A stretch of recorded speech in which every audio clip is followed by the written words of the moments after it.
परम तत्वाय नारायणाय गुरुभ्यो नमः। क्रीं क्रीं भूतनाथाय नमः। ॐ त्रीं त्रीं त्रिजटाय नमः।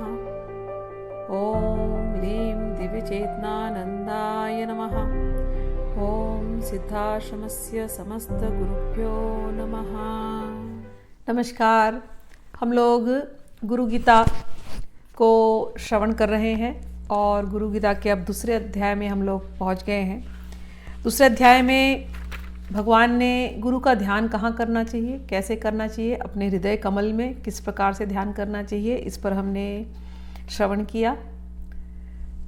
भगवान को, गुरुदेव को यहाँ श्रवण कीजिए या यहाँ श्रवण कीजिए, और दोनों जगह में गुरुदेव हमारे सफ़ेद वस्त्र धारण किए हुए, सफ़ेद पुष्प पर बैठे हुए, कमल पुष्प पर सफ़ेद मुक्ता माला धारण किए हुए अपने शक्ति के साथ दोनों जन बैठ करके हमको आशीर्वाद दे रहे हैं। और बहुत ही शांत विग्रह हैं, करुणा के विग्रह हैं और ज्ञान दे रहे हैं हमको, और हमारे हृदय के अंदर ज्ञान प्रकाशित हो रहा है। ऐसा भावना करके रोज़ सुबह उनको स्मरण करके नमस्कार करना चाहिए। ये गुरुदेव का शासन, ये शिव जी का शासन है कि गुरु से अधिक और कुछ नहीं। अब आगे पढ़ते हैं कि गुरु के साथ शिष्य को कैसा होना चाहिए, शिष्य क्या बर्ताव होना चाहिए। तो ये हम लोग पढ़ेंगे। अलग अलग पुस्तकों में थोड़ा भेद आपको नज़र आएगा, मैंने कई बार ये चीज़ आपको बताई है, लेकिन सार आपको समझ में आएगा कि सब में सेम ही है सार। तो चलिए। गुरु दर्शित मार्गेण मन शुद्धि तु कारयेत अनित्यम खंडयेत सर्व यत् किंचिदात्मगोचरम ज्ञेय सर्वस्वरूपं च ज्ञानं च मन उच्यते ज्ञानं ज्ञेय समं कुर्यान् नान्यः पन्था द्वितीयकः। एवं श्रुत्वा महादेवी गुरुनिन्दां करोति यः स याति नरकं घोरं यावच्चन्द्रदिवाकरो। कहते हैं भगवान कि जो गुरु के दिए हुए मार्ग को जो बताया गया है उसको सुन करके उस पर अनुसरण करना चाहिए। जैसे गुरु ने सिखाया, जो इंस्ट्रक्शंस दिए उनको उसके ऊपर चलना चाहिए और अपने मन को शुद्ध करना चाहिए। कभी कभी आगे भी लिखते हैं कि चलो हमेशा ही मन शुद्ध होना चाहिए, फिर भी गुरु के दर्शाए मार्ग पर यदि आप नहीं चल पाए, कभी कभी हो जाता है हम गिर जाते हैं, तो भी कोई बात नहीं है, फिर से उठ करके हमको जो उन्होंने इंस्ट्रक्शंस दिए हैं उसको फॉलो करते रहना चाहिए। कभी खंडित हो गई कोई बात नहीं है, फिर से उठिए। गुरु का ज्ञान जो है वो अखंड है। आप खंडित हो रहे हैं, गुरु का ज्ञान नहीं। गुरु का ज्ञान तो हमेशा रहने वाला है। तो उठिए और फिर से जहाँ आपने छोड़ा था वहाँ से शुरू करिए। और आगे कहते हैं कि जो कुछ भी तुम्हें ज्ञेय सर्वस्वरूपम ज्ञानम च मन उच्यते ज्ञान ज्ञेय समम कुर्यान नान्य पंथ का द्वितीय कहा, कि दूसरा और कोई पंथ नहीं है। जो भी तुम्हें दिखाई दे रहा है, जो भी तुम ज्ञान ले रहे हो, ये सब कुछ गुरु ही है और ज्ञान के अतिरिक्त और कुछ नहीं है। इसके भगवान गुरुदेव जो देते हैं वो ज्ञान ही दे रहे हैं और ज्ञान के रास्ते चलना है। ज्ञान के रास्ते से अगर भटक भी गए तो तुम अज्ञान की तरफ मुड़े, कोई बात नहीं, भटको तो फिर से आ जाओ। जो भी तुम्हें समझ में आ रहा, अगर आपने गुरु को समझा है तो अगर आप अज्ञान के रास्ते भी चले गए ना तो उस अज्ञान में भी आपको ज्ञान मिल जाएगा। सच बात है ये। ऐसा इसका अर्थ आता है कि जो कुछ भी अच्छा बुरा जीवन में हो रहा है, अब ये जो हम बातें कर रहे हैं बहुत ऊंची बातें हैं, यहाँ पर कोई सेल्फिश डिजायर वाली बात नहीं है, ज्ञान की बात हो रही प्योर। कि जीवन में अच्छा हो रहा है तो भी आपको ज्ञान मिलता है, जीवन में बुरा हो रहा है तो भी आपको ज्ञान मिलता है। हर हाल में आपको ज्ञान ही मिलता है। गुरु को हमेशा नमस्कार करना कि गुरु ही है वो जो आपको ज्ञान दे करके बुरी बुरी स्थितियों से भी बचा लेते हैं। कभी कभी जीवन में इतने तकलीफ हो जाती है, लेकिन उस स्थिति में गुरु का ही ज्ञान काम आता है। तो ज्ञान के अतिरिक्त और कुछ नहीं है, गुरु तत्व के अतिरिक्त और कुछ नहीं है। ये सब जानने के बाद शिव जी एक वार्निंग देते हैं। क्या वार्निंग है? एवं श्रुत्वा महादेवी, ये सुनने के बाद महादेवी, गुरु निंदाम करोति यह, जो गुरु की निंदा करते हैं, स याति नरकम घोरम, वो तो घोर नरकों में जाते हैं। यावत् चंद्र दिवाकरो, जब तक चंद्र है और जब तक सूर्य है तब तक वो नरक की यातनाएं भोगते हैं। कौन? जो गुरु की निंदा करते हैं। एक तो अपने गुरु और संत महात्मा साधु जन की निंदा मत करो, नंबर 1, ठीक। और दूसरा, जो मैंने जीवन में प्रैक्टिस किया है, जो मैंने अपने गुरुओं से सीखा है, कि अगर गुरु गीता तुमने समझी है तो हर एक में तो गुरु तत्व है ना, सभी के अंदर गुरु है ना। अखंड मंडलाकारम व्याप्तम येन चराचरम तत्पदम दर्शितम येन तस्मै श्री गुरु नमः। वो गुरु जो गुणातीत है, जो रूपातीत है, सभी के अंदर है। तो तुम किसी की भी निंदा मत करो, तो तुमसे अपराध होंगे ही नहीं। ये भावना रख करके जब आप जीते हैं जीवन में ना, ये ज्ञान को सुदृढ़ करते हैं कि हमें किसी की भी निंदा नहीं करनी है। छोटा सा जीवन है, इसको शुद्ध तरीके से जीना है, गुरु के मत बताए मार्ग पर जाना है। जैसे ही हम किसी की निंदा करते हैं, चुगली करते हैं, गलत बात सोचते हैं मन में, उसकी निंदा चुगली तो छोड़ ही दो। सबसे पहला गंदा कौन होता है? जब हमने मुंह से किसी की चुगली करी। किसके मुंह से निकली चुगली? हमारे अपने मुंह से। हमने किसी की निंदा की, किसके मुंह से निकली निंदा? हमारे अपने मुंह से। हमारे अपने मुंह में आने तक, हमारे जबान से निकलने से पहले कहां बैठी ये निंदा और ये चुगली? हमारे मस्तिष्क में। हुआ ना मस्तिष्क गंदा? मस्तिष्क गंदा, और हम क्या कहते हैं? गुरु का ध्यान करना है, मस्तिष्क में ध्यान करना है, हृदय में ध्यान करना है, और हम बैठा के क्या रखें? चुगली और निंदा और गलत बातें, गालियां, क्रोध भरी बातें। तो कैसे मन निर्मल होगा? कैसे गुरु वहां बैठेंगे? गुरु टिकेंगे क्या ऐसी जगहों पे? गुरु टिक नहीं सकते। गुरु को तो बताया ना, सफेद कपड़े पहने हुए, सफेद सफेद दिखाई दे रहे। अब आपके दिमाग में और हृदय में इतनी कालिख जमी है, वहां सफेद कपड़ा पहने गुरु कैसे आएंगे? मुझे बताइए। गुरु का ज्ञान से सर्वोपरि कुछ ज्ञान नहीं, और गुरु हर एक में है। तो यहां जो एक बात कही कि महादेवी, कोई गुरु की निंदा करता है तो वो घोर नरक में जाता है। हमको तो ये समझ में नहीं आता कि कौन सही कौन गलत, कौन सही गुरु कौन गलत गुरु। लेकिन जो भी है, प्रैक्टिस ये होनी चाहिए हमारी कि हम हर एक के अंदर उस गुरु तत्व को, उस भगवत तत्व को देखें और हम किसी की भी निंदा ना करें। अगर हमारा ये रूल बन जाएगा तो हमसे ये महत अपराध है, ये हमसे कभी अपराध होगा ही नहीं। अगर हम किसी की भी निंदा ना करें तो गुरु की निंदा तो होगी नहीं। ठीक है ना? तो फिर भी होता ऐसा है कि कई बार लोग गुरुओं के पास जाते हैं। ये मेरे जीवन का अनुभव है, मैंने देखा है लोगों को। मेरे पिताजी गुरु थे तो बहुत लोग आते थे मिलने के लिए। तो जब प्रॉब्लम होती है, घटा एकदम तकलीफ में होते हैं, तो गुरु के पास आते, गुरु जी ये मंत्र दे दो, गुरु जी ये अनुष्ठान करा दो, गुरु जी वो करा दो। अब गुरु जी हेल्प कर देते हैं आपको, लेकिन आपके कर्मों का जो राशि है वो इतना ज़्यादा आपने गलत कर्म किए होते हैं कि उनको मिटाने में भी समय लगता है। और आप सारा गलत कर्म करके गुरु के चरण में जाते हैं कि हमें कोई मंत्र वंत्र दे दो। गुरु तो बेचारे दयालु होते हैं, वो सब छोड़ छाड़ के आपको मंत्र दे भी देते हैं। एक्चुअली देना नहीं चाहिए। कई बार तो ऐसा लिखा है, इसके अंदर भी लिखा है, जो लायक नहीं उसको नहीं देना चाहिए। फिर भी गुरु इतने दयालु होते हैं कि नहीं, सबकी भला हो जाए, सबका भला हो जाए, गुरु दे देते मंत्र। लेकिन जो शिष्य हैं, सो कॉल्ड शिष्य बनते हैं, वो उन रूल्स का फॉलो नहीं करते, अपने चरित्र को सुधारते नहीं, अपने कैरेक्टर को सुधारते नहीं, अपने कर्मों को सुधारते नहीं, और सोचते हैं केवल मंत्र जप करने से हमारा भला हो जाएगा। होता नहीं। और जब होता नहीं तो वो क्या करते हैं? वो जाकर के पूरे संसार में बोलेंगे गुरु गलत है, ये गुरु तो, इनका तो मंत्र ऐसी है, ये गुरु तो ऐसे ही है। अरे भाई, तुम अपने कर्मों को झांक करके देखो। गुरु के सिखाए हुए मार्ग पे चलोगे तो कर्म तुम्हारे सही होंगे। पहले तो जैसे हम सिखा रहे हैं, निंदा नहीं करना किसी का। अब तुम गुरु मंत्र ले लो और निंदा किए जा रहे हो तो कैसे होगा भला? नहीं होगा।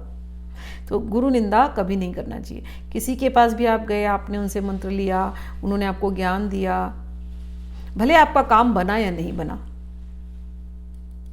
निंदा मत करो।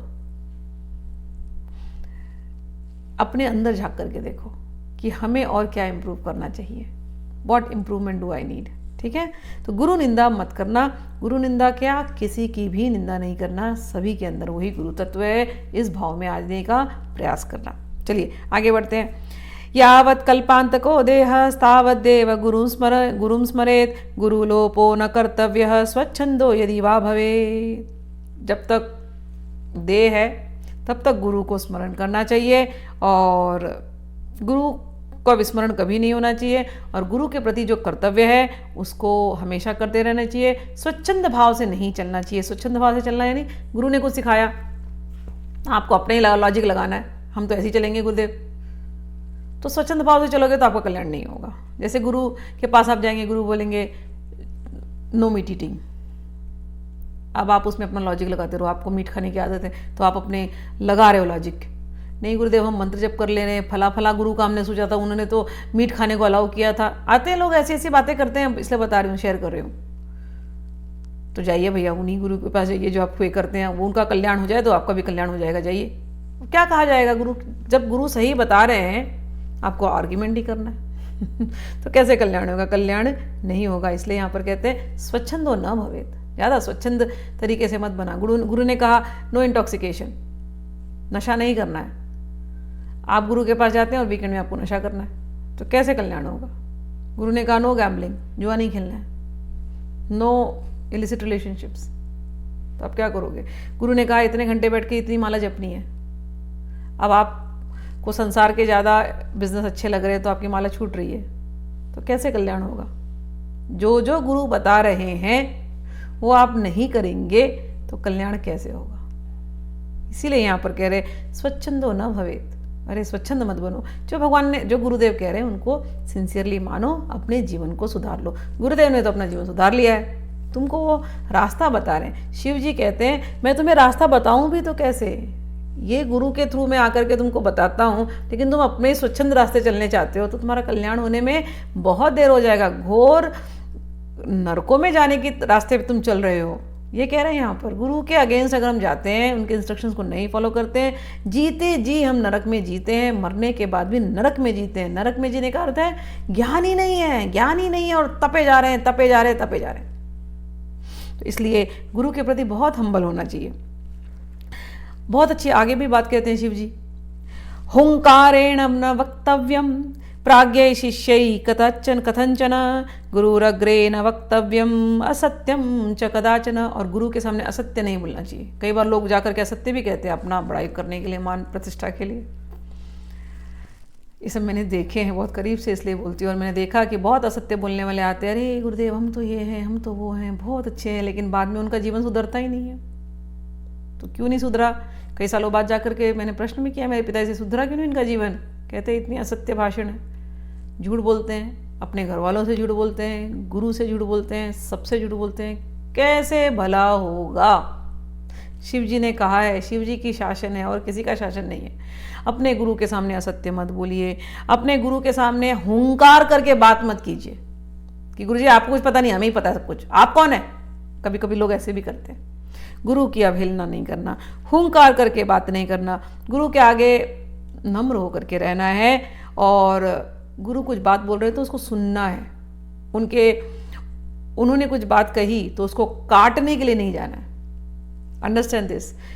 आप प्रश्न कीजिए, तद विधि प्रणिपातेन परिप्रश्नेन सेव्या। प्रणिपात होकर के, ये भगवान कृष्ण ने क्या गीता में, कि बिल्कुल हम्बल होकर के उनके सामने प्रश्न कीजिए। आप हम्बल नहीं होंगे, वो आपको कुछ ज्ञान सिखा रहे हैं, आप उनके साथ आर्ग्यूमेंट ही किए जा रहे हैं। गुरु आपके भावना को समझते हैं। आर्ग्यूमेंट इज गुड, गुरु आपके भावना को जानते हैं कि आप आर्ग्यूमेंट क्यों कर रहे हैं। लेकिन एक आर्ग्यूमेंट होती है दूसरे को नीचे के नीचे दिखाने के लिए, और एक आर्ग्यूमेंट होती है खुद को ज्ञान बढ़ाने के लिए।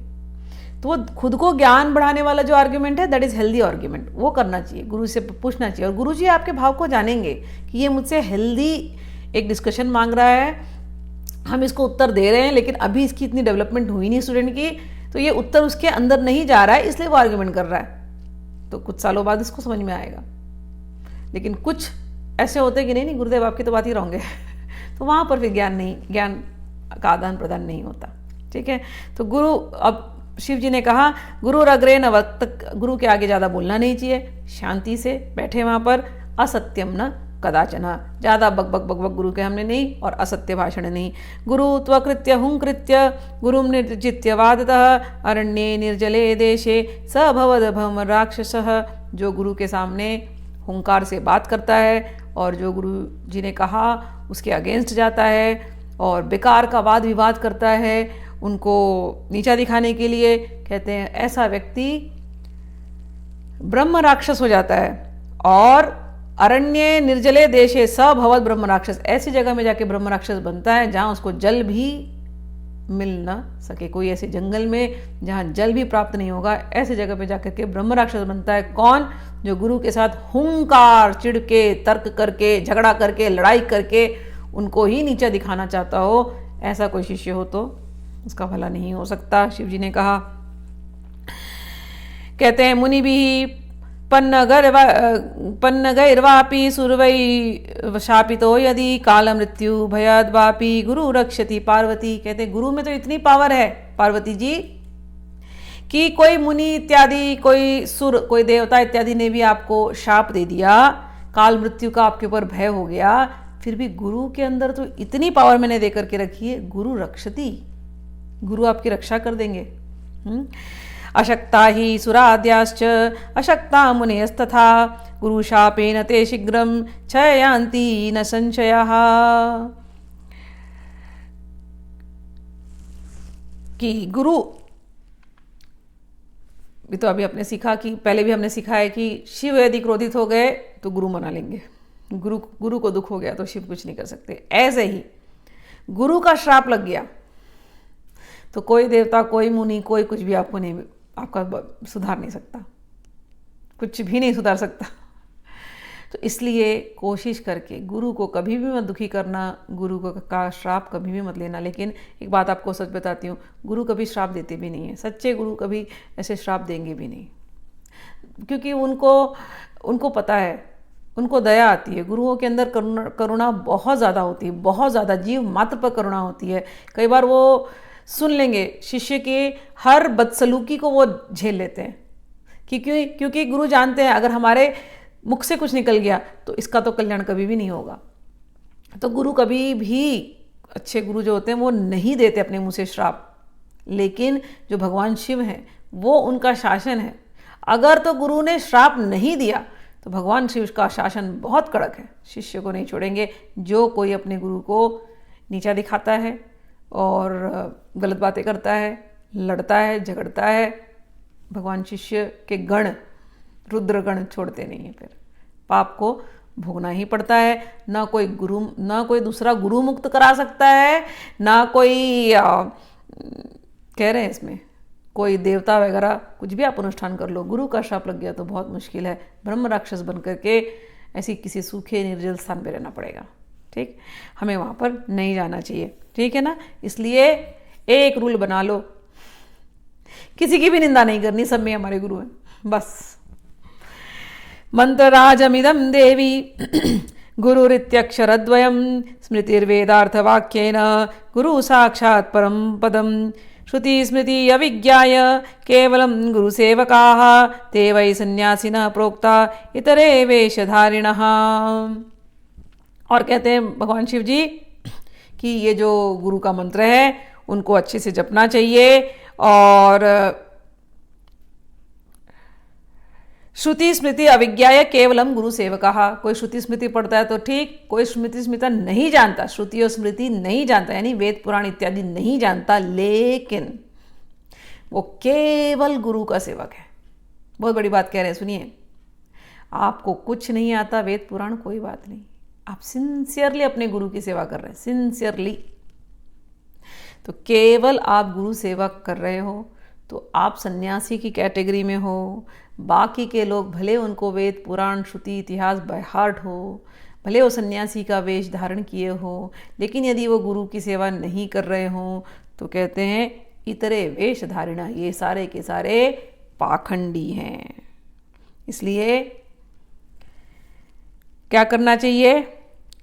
नित्यं ब्रह्म निराकारं निर्गुणं बोधयेत् परं सर्वब्रह्म निराभासं दीपो दीपान्तरं यथा गुरु कृपा प्रसादेन आत्मा रामं निरक्षयेत् अनेन गुरुमार्गेण स्वात्मज्ञानं प्रवर्तते। इसलिए अपने गुरु को नमस्कार करना चाहिए, उनके दिए हुए बातों को अपने हृदय में बसाना चाहिए, अपने अंदर उस आत्माराम का दर्शन करना चाहिए और अपने अंदर उस ज्ञान को उतरने के लिए अपनी वाणी को, मन को शुद्ध रखना चाहिए, गुरु के प्रति हम्बल होना चाहिए। और आगे कहते हैं, आब्रह्मस्त्वपर्यन्तं परमात्मा स्वरूपकम स्थावरम जंगमम चैव प्रणमामि जगन्मयम। हमारे गुरुदेव कहाँ कहाँ हैं भैया? छोटे से कीट में भी हमारे गुरुदेव का वास है, गुरु तत्व है, और ब्रह्मलोक तक गुरुदेव का वास है, और सभी के अंदर परमात्मा स्वरूप में गुरुदेव हैं। जो स्थावर है, जो जंगम है, सब में मेरे गुरुदेव हैं। इसलिए प्रणमामि जगन्मयम, पूरे जगत में मेरे गुरुदेव का वास है, पूरे जगत को हम प्रणाम करते हैं। यही बात मैं आपको बार बार सिखा रही हूँ, बार बार शिव जी जो बोल रहे हैं, इसका सार ही ये है कि सभी में उस गुरु तत्व का दर्शन करना, किसी के बारे में गलत नहीं सोचना, किसी की निंदा नहीं करना, किसी की चुगली नहीं करना, किसी से लड़ाई झगड़े मत करो। आप गुरु के मार्ग चल रहे हो, आप सुंदर बनो, आप निर्मल बनो, आप शिव बनो, आप मंगल बनो, आपका फॉर्म मंगलमय बन जाए, गुरु आपके अंदर उतर जाए, वो ज्ञान आपके अंदर उतर जाए, ऐसी भावना करना। वंदे हम सचिदानंदम वेदातीतम सदा गुरुम नित्यम पूर्ण निराकारम निर्गुणम स्वात्मस्थितम। हम अपने गुरु का नमस्कार करते हैं, जो सच्चिदानंद हैं, जो भेदातीत हैं, जो नित्य हैं, पूर्ण हैं, निराकार हैं, निर्गुण हैं, और स्वात्म स्थितम, जो अपनी आत्मा में, मतलब हमारे हृदय में आत्मा है, हमारी आत्मा में ही जो रहते हैं, ऐसे गुरु को हम नमस्कार करते हैं। परात् परतरम ध्येयम नित्यम आनंदकरम हृदयाकाश मध्यस्थ शुद्ध स्फटिक सन्निभम। हम अपने गुरु का ध्यान करते हैं जो हमारे हृदय के आकाश में है। और हृदय के आकाश में कैसे हैं? शुद्ध स्फटिक। स्फटिक जानते हैं? क्रिस्टल, बिल्कुल स्फटिक के जैसे चमक रहे हैं। स्फटिक, लिखते हैं आगे, स्फटिक प्रतिमा रूपम दृश्यते दर्पणे, जैसे जैसे दर्पण में स्फटिक दिखाई देगा, बिल्कुल वैसे ही ये हृदय रूपी दर्पण एकदम साफ, जब हृदय होगा ना, चित्त, तब वो दर्पण, उस दर्पण में गुरु के दर्शन होते हैं, शुद्ध स्फटिक चमकते हुए एकदम दर्पण की तरह। तथात्मानि चिदाकारम आनंदम सोहम इत्युत, और वहाँ पर वो बैठते हैं आत्मा स्वरूप में हमारे गुरुदेव, और चमकते हैं स्फटिक के जैसे, और इतने आनंद का अनुभव होता है, इतने आनंद का अनुभव होता है जब गुरुदेव हृदय में आकर के बैठ जाते हैं। हृदय में बस आनंद की लहरें बहती है जब हृदय में भगवान गुरुदेव का दर्शन होता है। अंगुष्ठमात्र रूपम पुरुषम ध्यायतश्चिन्मयम हृदि तत्स्फुरतो भावो यः शृणुतो तम कथाम्यहम अगोचरम तथा गम्यम नाम रूप विवर्जितम निशब्दम तद् विजानीयात् स्वभावम ब्रह्म पार्वती। कहते हैं गुरुदेव को अपने हृदय में अंगुष्ठ मात्रम, अंगूठे के साइज के जितना ध्यान करना चाहिए। ठीक है, तो ये जो स्फटिक जिसकी बात हो रही है, ये अंदर दिखाई देगा अंगुष्ठ के साथ, अंगूठे के जितना। तो ये जो अंगूठा है ना, एक शिव पुराण पढ़ेंगे ना, तो इसको भी हम लोग शिवलिंग बोलते हैं। तो अगर आपके पास शिवलिंग नहीं है तो शिव पुराण में ये विधि बताई गई कि अपने अंगूठा को लीजिए, इसी को विभूति लगा दीजिए, इसी को आप माला फूल दे दीजिए, यही आपका शिवलिंग है। तो यही शिवलिंग आपके अपने हृदय में आप स्मरण कर लीजिए, स्फटिक के जैसे चमकते हुए, ऐसे हमारे गुरु हैं, इनको आप ध्यान कीजिए, कह रहे हैं। और जब ऐसे ध्यान में खो जाइए, तत्र स्फुरितो भावो यह शृणु तत्तम कथाम्यहम। और जब ऐसे हम याद करते तो एक एक एक ऐसे भाव आपके हृदय में आएंगे। कैसे कैसे कह रहे हैं? अगोचरम तथा गम्यम नाम रूप विवर्जितम, कि हमारे गुरुदेव जो हैं दिखाई नहीं देते, जो दिखाई नहीं देते वो हृदय में प्रकट है। और नाम रूप, अलग अलग नाम रूप में भी गुरुदेव हैं, लेकिन वो अभी इस समय हृदय में प्रकट है। निशब्दम, कोई शब्द नहीं है जिससे उनको बताया जा सकते, लेकिन यही इनका स्वभाव है, वो जो हृदय में प्रकट है। यथा गंध स्वभावेन कर्पूर कुसुमादिषु शीतोष्णादि स्वभावेन तथा ब्रह्म च शाश्वतम। जैसे कर्पूर कुसुम इत्यादि में गंध उसके अंदर रहता ही है, कहीं भी कैसे पता चलेगा कि ये कर्पूर के पास जाएंगे तो कर्पूर का स्मेल लेंगे तो समझ में आएगा, रोज़ फ्लावर के पास जाएंगे रोज़ का स्मेल लेंगे तो रोज़ का स्मेल समझ में आ जाता है। और शीतोष्ण मतलब ठंडी और गर्मी, वो जैसे ही टेम्परेचर चेंज होगा आपको पता चल जाता है। ऐसे ही ये ब्रह्म, ये शाश्वत रूप में ये है। जब हृदय शुद्ध होगा, ये ब्रह्म, ये शाश्वत, ये स्फटिक रूप भगवान गुरुदेव, ये आपके हृदय में प्रकट होंगे। इनका जो स्वभाव है वो आपके हृदय में प्रकट होगा और आपको ये भास होने लगेंगे। स्वयं तथा विधि भूत्वा स्थातव्यम यत्र कुत्रचित् कीट भ्रमर तत्र ध्यानं भवति तादृशं गुरु ध्यानं तथा कृत्वा स्वयं ब्रह्ममयो भवेत् पिंडे पदे तथा रूपे मुक्तो असौ नात्र संशय। इस प्रकार से गुरु का ध्यान करना चाहिए। हर एक के अंदर वही गुरु है, वही शुद्ध स्फटिक रूप में, वही गुरु तत्व, वही अंगुष्ठ मात्र गुरुदेव सभी के अंदर हैं। कीट में भी हैं, ब्रह्म में भी है, हमारे अंदर भी है, सब के अंदर है। ये पूरा विश्व के अंदर बस वही गुरु है, इस विश्व के बाहर भी वही गुरु है। शुद्ध स्फटिक संकाशम। जब आप ध्यान करें ना तो इतनी रोशनी इतनी रोशनी इतनी रोशनी होनी चाहिए। शुरू यहाँ से हृदय से होनी चाहिए, होते होते होते पूरे आपको घेरे, फिर गिरते गिरते आपके पूरे घर को घेरे, फिर घर के बाद पूरे शहर को घेरे, शहर के बाद पूरे देश को घेरे, देश के बाद पूरे विश्व को घेरे, विश्व के बाद वो पूरी रोशनी हर जगह गई। ये पूरी रोशनी केवल शिव की रोशनी है, गुरु की रोशनी है। ऐसा ध्यान करके खो जाना चाहिए। सब कुछ हमारे शिव के अंदर है, गुरु हमारे शिव रूप है और सब कुछ हमारे गुरु के अंदर है। गुरु शिव एक है और सब कुछ अंदर है। तो कहते हैं जो कोई ऐसा ध्यान करता, लिखा है इसके अंदर, गुरु ध्यानम तथा कृत्वा, इस प्रकार से गुरु का ध्यान करना चाहिए। स्वयं ब्रह्ममयो भवेत्, खुद ब्रह्ममय हो जाना। हम आत्मा स्वरूप हैं, हम गुरु स्वरूप हैं, हम शिव स्वरूप हैं। और पिंडे पदे तथा रूपे, और इस प्रकार से इस पिंड में जब ये आपको दर्शन होने लगेगा और इस पिंड के बाहर ये जो विश्वरूपी पिंड है उसमें भी जब आपको दर्शन होने लगेगा और पूरे ब्रह्मांड में जब आपको दर्शन होने लगेगा, कहते हैं मुक्तो असौ, ऐसा व्यक्ति तो मुक्त है जो अपने हृदय में गुरु को धारण करता है। ऐसा व्यक्ति मुक्त है, इसमें कोई संशय नहीं है, नात्र संशय। अच्छी बात कही है। तो पिंड की बात कही। अब आगे के श्लोक में पार्वती जी पूछने वाली है, पिंड क्या है भगवान, जरा बताइए। तो इसका उत्तर हम लोग अगले वीडियो में करते हैं। जय श्री कृष्णा, नमः शिवाय, जय गुरुदेव।